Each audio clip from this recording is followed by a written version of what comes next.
வணக்கம். இன்றைய முக்கிய செய்திகள். தமிழ்நாட்டில் பொங்கல் பரிசு தொகுப்புடன் 3000 ரூபாய் ரொக்கப்பணம் வழங்கப்படும் என்று முதலமைச்சர் மு.க.ஸ்டாலின் அவர்கள் அறிவித்துள்ளார். இலவச பேருந்து பயண அட்டைக்கு மாற்றுத்திறனாளிகள் விண்ணப்பிக்கலாம் என்று தெரிவிக்கப்பட்டுள்ளது. வெனிசுலா அதிபர் கைது செய்யப்பட்டதற்கு அமெரிக்க முன்னாள் துணை அதிபர் கமலா ஹாரிஸ் அவர்கள் கண்டனம் தெரிவித்துள்ளார். கள்ளக்குறிச்சி மாவட்டம் ரிஷிவந்தியம் ஒன்றியத்தை பிரித்து வானாபுரம் ஒன்றியம் உருவாக்கி அரசாணை வெளியிடப்பட்டுள்ளது.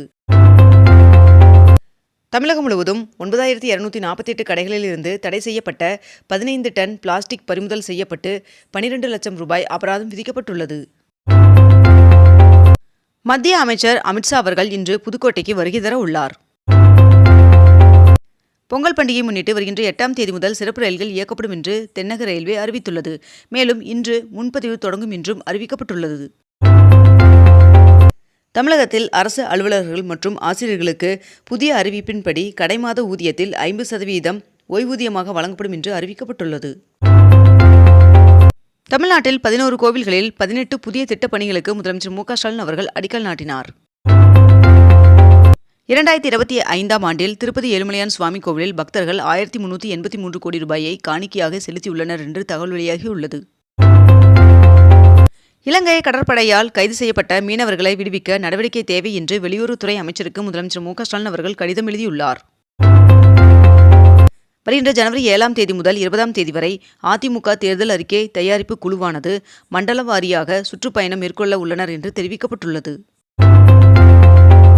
காவல் உதவி ஆய்வாளர்கள், தீயணைப்பு நிலைய அலுவலர்கள் 750 பேருக்கு பணி நியமன ஆணையை முதலமைச்சர் மு.க.ஸ்டாலின் அவர்கள் வழங்கினார். புதுக்கோட்டை அருகே தச்சங்குறிச்சியில் இந்த ஆண்டின் முதல் ஜல்லிக்கட்டு போட்டி நேற்று நடைபெற்றது. அண்ணா அறிவாலயத்தில் திமுக தேர்தல் அறிக்கை மொபைல் செயலியை முதலமைச்சர் மு.க.ஸ்டாலின் அவர்கள் தொடங்கி வைத்தார். கதர் துறை சார்பில் 2024-25ஆம் ஆண்டில் தேர்வு செய்யப்பட்ட 13 பேருக்கு விருது மற்றும் காசோலையை முதலமைச்சர் மு.க.ஸ்டாலின் அவர்கள் வழங்கினார். உப்பாறு அணையிலிருந்து பாசனத்திற்காக இன்று முதல் வருகின்ற ஜனவரி 23ஆம் தேதி வரை தண்ணீர் திறந்துவிட தமிழ்நாடு அரசு உத்தரவிட்டுள்ளது. சென்னையில் இன்று 2 மெமு ரயில்கள் பகுதி அளவு ரத்து செய்யப்படுவதாக அறிவிக்கப்பட்டுள்ளது. தமிழ்நாடு தொழில் வளர்ச்சியில் புதிய உச்சத்தை எட்டியுள்ளதாகவும் 2025ஆம் ஆண்டில் மட்டும் 2 லட்சம் கோடி மதிப்பிலான தொழில் முதலீடுகள் மாநிலத்திற்கு ஈட்டப்பட்டுள்ளதாகவும் தொழில்துறை அமைச்சர் டி.ஆர்.பி. ராஜா அவர்கள் தெரிவித்துள்ளார். பிராட்வே பேருந்து முனையத்தில் மறுசீரமைப்பு பணிகள் நடைபெற உள்ளதால் ஜனவரி 7ஆம் தேதி முதல் தற்காலிக மாற்றம் செய்யப்பட்டுள்ளதாக தகவல் வெளியாகியுள்ளது. எலக்ட்ரானிக்ஸ் உதிரி பாகங்கள் திட்டத்தின் கீழ் 41,863 கோடியில் 22 திட்டங்களுக்கு ஒப்புதல் வழங்கப்பட்டுள்ளதாக தகவல் வெளியாகியுள்ளது. வருகின்ற ஜனவரி 15ஆம் தேதி வடபழனி பூந்தமல்லி இடையே மெட்ரோ ரயில் சோதனை ஓட்டம் நடத்த சென்னை மெட்ரோ ரயில் நிர்வாகம் திட்டமிட்டுள்ளதாக தகவல் வெளியாகியுள்ளது. கோவை உக்கடம் பேருந்து நிலைய மறுசீரமைப்பு பணிகள் 50% நிறைவடைந்துள்ளதாக தெரிவிக்கப்பட்டுள்ளது. நங்கநல்லூர் 5வது பிரதான சாலையிலிருந்து பழவந்தாங்கல் சுரங்கப்பாதை வரை நேரடி இணைப்பு சாலை அமைக்க சென்னை மாநகராட்சி 29 கோடி ரூபாய் ஒதுக்கியுள்ளதாக தகவல் வெளியாகியுள்ளது. 3 கோடி ரூபாயில் கட்டப்பட்ட பெரிய சூரியூர் ஜல்லிக்கட்டு மைதானத்தை வருகின்ற ஜனவரி 15ஆம் தேதி துணை முதல்வர் உதயநிதி ஸ்டாலின் அவர்கள் திறந்து வைக்க உள்ளார் என்று தகவல் வெளியாகியுள்ளது. 22 கேரட் ஆபண தங்கத்தின் விலை சவரனுக்கு 480 ரூபாய் குறைந்து 1 சவரன் 1,160 ரூபாயாகவும் 1 கிராம் 12,520 ரூபாய்க்கும் விற்பனை செய்யப்பட்டு வருகிறது. இதனைத் தொடர்ந்து 1 கிராம் வெள்ளியின் விலை கிராமிற்கு 4 ரூபாய் குறைந்து 1 கிராம் வெள்ளி 256 ரூபாய்க்கு விற்பனை செய்யப்பட்டு வருகிறது. மேட்டூர் காவிரி கரையில் 2500 ஆண்டுகள் பழமையான பெரும் கற்கால ஈம சின்னங்களான கல்வெட்டுகளை ஆராய்ச்சியாளர்கள் கண்டுபிடித்துள்ளனர். வாக்காளர் பட்டியலில் பெயர் சேர்க்க மற்றும் திருத்தம் செய்ய இன்று சிறப்பு முகாம் நடைபெற உள்ளது.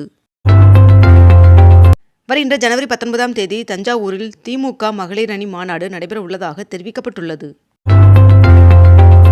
மதுரையில் ஜல்லிக்கட்டு போட்டிகள் நடைபெற உள்ள நிலையில் காளைகளுக்கு மருத்துவ சான்றிதழ் தரும் பணி தொடங்கியுள்ளது. தருமபுரி மாவட்டம் பஞ்சப்பள்ளி அணையிலிருந்து வருகின்ற 5ஆம் தேதி முதல் மே மாதம் 24ஆம் தேதி வரை தண்ணீர் திறந்துவிட அரசு ஆணையிட்டுள்ளது. திண்டுக்கல் மாவட்டம் பழனியில் தைப்பூச சிறப்பு யாகம் மற்றும் பூஜைகள் வருகின்ற 7ஆம் தேதி முதல் தொடங்குகிறது என்று தெரிவிக்கப்பட்டுள்ளது.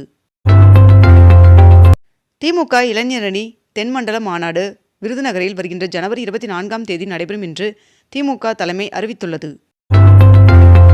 அதானி டோட்டல் கேஸ் லிமிடெட் நிறுவனம் வீடுகளுக்கான பைப்லைன் மூலம் விநியோகிக்கப்படும் இயற்கை எரிவாயு மற்றும் வாகனங்களுக்கான கம்ப்ரஸ்ட் நேச்சுரல் கேஸ் (CNG) விலையை குறைத்துள்ளதாக தகவல் வெளியாகியுள்ளது.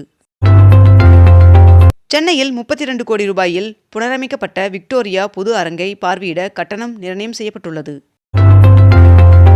ராமேஸ்வரத்திலிருந்து சென்னைக்கு விரைவில் வந்தே பாரத் எக்ஸ்பிரஸ் ரயில் இயக்கப்பட உள்ளதாக தகவல் வெளியாகியுள்ளது. 2025ஆம் ஆண்டில் மட்டும் சென்னை மெட்ரோவில் 11 கோடி பேர் பயணம் மேற்கொண்டுள்ளனர் என்று தகவல் தெரிவிக்கப்பட்டுள்ளது. இந்திய விமானப்படையின் பலத்தை அதிகரிக்க 114 பல்துறை போர் விமானங்கள் வாங்கும் பணிகளானது இறுதிக்கட்டத்தை எட்டியுள்ளது.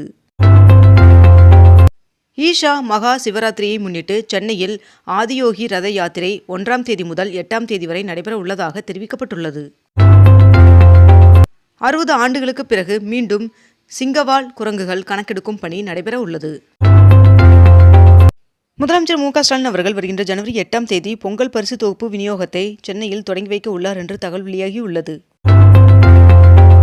மதுரை திருவனந்தபுரம் ரயில் கோட்டங்களில் பராமரிப்பு பணியின் காரணமாக குருவாயூர் சென்னை இடையிலான எழும்பூர் எக்ஸ்பிரஸ் ரயில் போக்குவரத்தில் மாற்றம் செய்யப்பட்டுள்ளது. ஃபாஸ்டேக் பெறும் விதிகளில் இருந்து KYV நடைமுறை பிப்ரவரி 1ஆம் தேதி முதல் ரத்து செய்யப்படும் என்று தேசிய நெடுஞ்சாலை ஆணையம் அறிவித்துள்ளது. மருத்துவ கட்டமைப்பில் இந்தியாவில் முன்னணி மாநிலமாக தமிழ்நாடு இருந்து வருகிறது என்று அமைச்சர் மா. சுப்பிரமணியன் அவர்கள் தெரிவித்துள்ளார். பவானிசாகர் அணைக்கு நீர்வரத்து வினாடிக்கு 5983 கனஅடியாக அதிகரித்துள்ளது. பிரதமர் நரேந்திர மோடி அவர்கள் நடத்தும் தேர்வு கலந்துரையாடல் நிகழ்ச்சிக்கு 3 கோடி பேர் முன்பதிவு செய்துள்ளனர். அதிமுக சார்பில் தேர்தலில் போட்டியிட மொத்தம் 10,175 விருப்பு மனுக்கள் விநியோகம் செய்யப்பட்டிருப்பதாக தெரிவிக்கப்பட்டுள்ளது. பிரதமர் நரேந்திர மோடி அவர்கள் விரைவில் இந்தியாவின் முதல் வந்தே பாரத் ஸ்லீப்பர் ரயிலை தொடங்கி வைக்க உள்ளார் என்று தகவல் வெளியாகியுள்ளது. மகாராஷ்டிராவில் 19,142 கோடி ரூபாய் செலவில் நாசிக் சோலாப்பூர் அக்கல்கோட் வரை 6 வழித்தட பசுமை சாலை அமைக்க ஒன்றிய அமைச்சரவை ஒப்புதல் வழங்கியுள்ளதாக தகவல் வெளியாகியுள்ளது. தமிழக அரசு ஊழியர்கள், ஆசிரியர்கள், ஓய்வூதியம் பெறுவோர், குடும்ப ஓய்வூதியம் பெறுவோர் ஆகியோருக்கு பொங்கல் சிறப்பு போனஸாக 183 கோடி ரூபாய் ஒதுக்கீடு செய்யப்பட்டுள்ளதாக தகவல் வெளியாகியுள்ளது. 2026ஆம் ஆண்டிற்கான காலண்டர் தயாரிப்பு மூலம் சுமார் 400 கோடி ரூபாய்க்கு வணிகம் நடந்துள்ளதாக உற்பத்தியாளர்கள் தகவல் தெரிவித்துள்ளனர். திருநெல்வேலி, கன்னியாகுமரி, விருதுநகர் ஆகிய மாவட்டங்களில் மினி டைட்டில் பூங்கா கட்டுமான பணிகளை மேற்கொள்ள தமிழ்நாடு அரசு டெண்டர் கோரியுள்ளது. இத்துடன் இன்றைய தலைப்புச் செய்திகள் நிறைவடைகின்றன. மேலும் இதுபோன்ற அண்மை தகவல்களை உடனுக்குடன் தெரிந்து கொள்ள அக்னிபூ சேனலை சப்ஸ்கிரைப் செய்து கொண்டு தொடர்ந்து இணைந்திருங்கள். நன்றி, வணக்கம்.